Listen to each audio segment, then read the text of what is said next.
Delayed obedience is disobedience. So sometimes when God gives you something, you have to just move on it. Oftentimes when we don't move on it, we have what we call a missed opportunity. We will ask and we will pray and we will ask God to lead us to certain things. And then when He leads us to it, we'll do our own things. Well, at least that's usually what happens with me. I will petition, I will pray, and I will ask for certain things. And I've had a history of once those things have been laid out, that I do something completely different. And so what I'm learning is that when God gives you something, go ahead and act on it. With that being said, He's given me an idea to create a series of videos on different topics that we deal with in life. And so today will be the first one. And this particular topic will be about complaining. About a month or so ago, I worked late, had a training, and one of the participants in the training class, her son didn't pick her up on time. And so I had to wait about an hour for her son to pick her up. And then at nighttime, when there's not very much traffic going on in Atlanta, my commute is usually about an hour.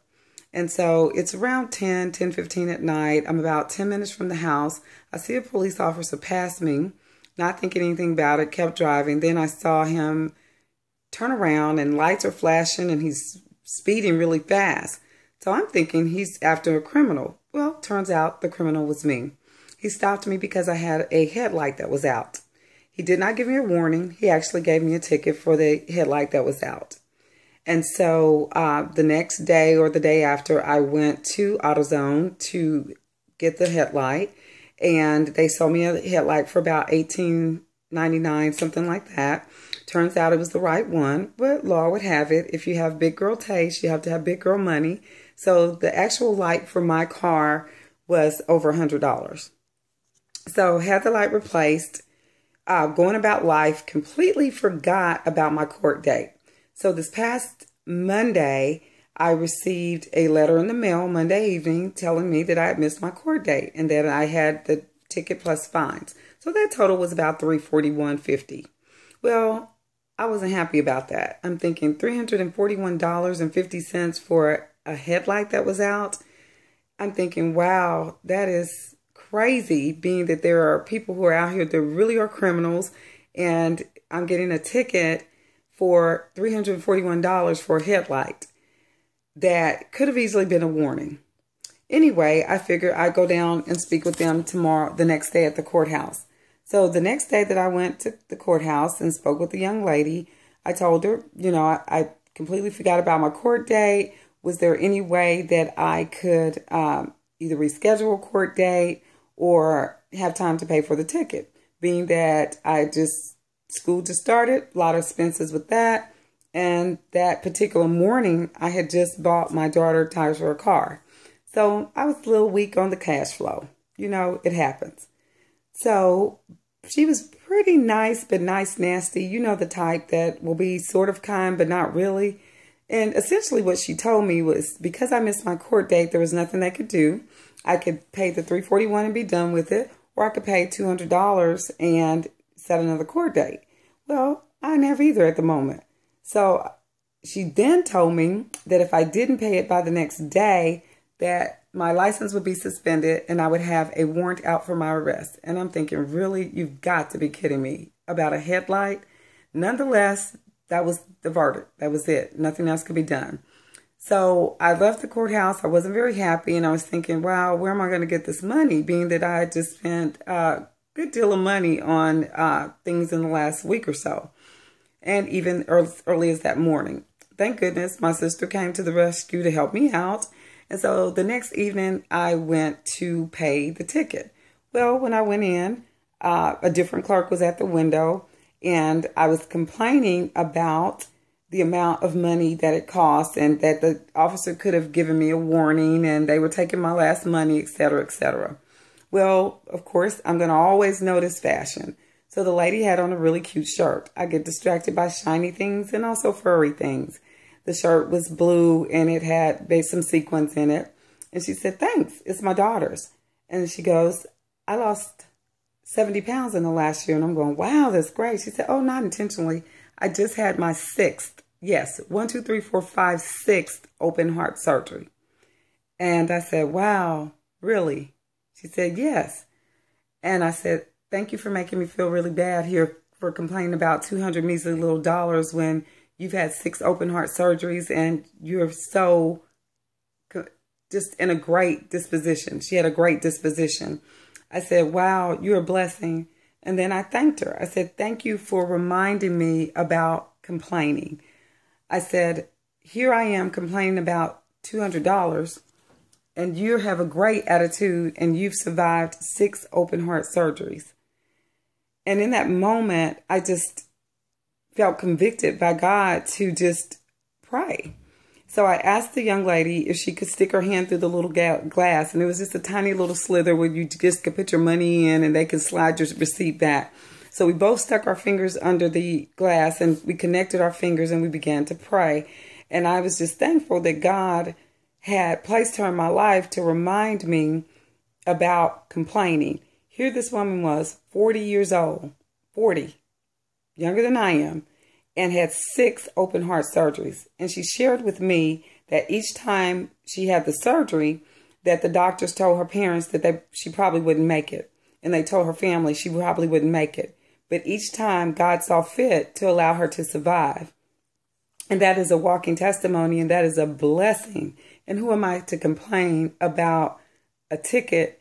Even though I still don't agree with it, who am I to complain about a ticket when this woman has no complaints and her life has been laid on the line 6 times, her body cut into? At that point, I noticed the large scar going down the middle of her chest, and I just was thankful for her. I also told her, wow, you are a living, walking testimony. Your story needs to be heard. You should write a book. And I then asked her what size did she currently wear and what was her favorite color, because I wanted to bring her some clothes. She said, oh, no, you don't have to do that. And so I told her what my business was with Closet Chic and Remix Clothing, that I had plenty of clothes and I definitely wanted to just help her in her transition with the new weight loss. I said, even though it wasn't intentional, you look great, and losing that weight may possibly be the reason that you won't have to have another surgery. She shared with me that if she has to have another surgery, that the doctors think she won't make it at all because of all of the surgeries that she's had in the past. It's just too much on her body. So we prayed about her not having to go into the knife again and being healed. Well, I did make it back the next day as planned, but I did go bright and early the following morning. And when I came in, I had a blue bag and a blue gift inside the bag. And she came around the corner and she just had the largest smile on her face. Then she said to me, I started writing my book last night. You inspired me. And I started screaming and jumping down, up and down in the courthouse, and we gave each other a hug. And I was just so blessed and touched that she went ahead and started writing her book. She said, yes, you inspired me to do it. I started telling my story and I said, wow, that's wonderful. So I'm thinking, I inspired you? No, you inspired me. You inspired me to be a little bit more thoughtful, a little bit more grateful, and to complain less, despite of what's going on in my life, to stop complaining and start thinking about the things that I'm blessed for. And you're the inspiration. And she said, no, you inspired me to write my book. And I did. And she says, I have a title too. And she shared her title of her book, and it is the perfect title for her situation. I missed this part. We found each other on Facebook that first day and have become friends on Facebook. And I think I found me a friend for life. But the moral to this is that sometimes when things happen to us, especially if there are things out of our control and we feel that life treats us unfairly, that we automatically want to start complaining about what we don't have, what's not right, and what's going on wrong in our lives. But we don't often take the time to think about what's going right. And then in any situation, you never know who you're talking to. You can be in the presence of an angel. And I feel this way about my new friend, that she was a godsend and she was an angel to me, because while I'm sitting here complaining, she had a great disposition, and my situation has never been that tragic. So while we were praying that day, what ended up happening is I actually had 2 clients to contact me for purchases through Closet Chic. So God was showing me I can replace money. Money can be replaced, but life can't, and you can't get your time back. So spend less time complaining, and more time impacting lives in a positive way. We each have to learn our purpose and figure out what that is. And our purpose does not have to be one-dimensional. You can be gifted with many gifts, and the key to that is to share your gifts with other people. We don't hoard our gifts, but we share them. And so part of me sharing my gifts is through things like this, an opportunity to talk and just have a real conversation about real things that go on in life. Now, some of you may find this helpful, some may not, but God inspired me to do this. And so I'll be doing this. I'm going to say I would like to do it every day, but certainly periodically to just show regular conversations and how we can impact and improve lives. Thank you for listening. Thank you for your time. And remember, complain less, help more, impact someone's life in a positive way. This is Allison Hunt Price, and I'm signing off. Be blessed.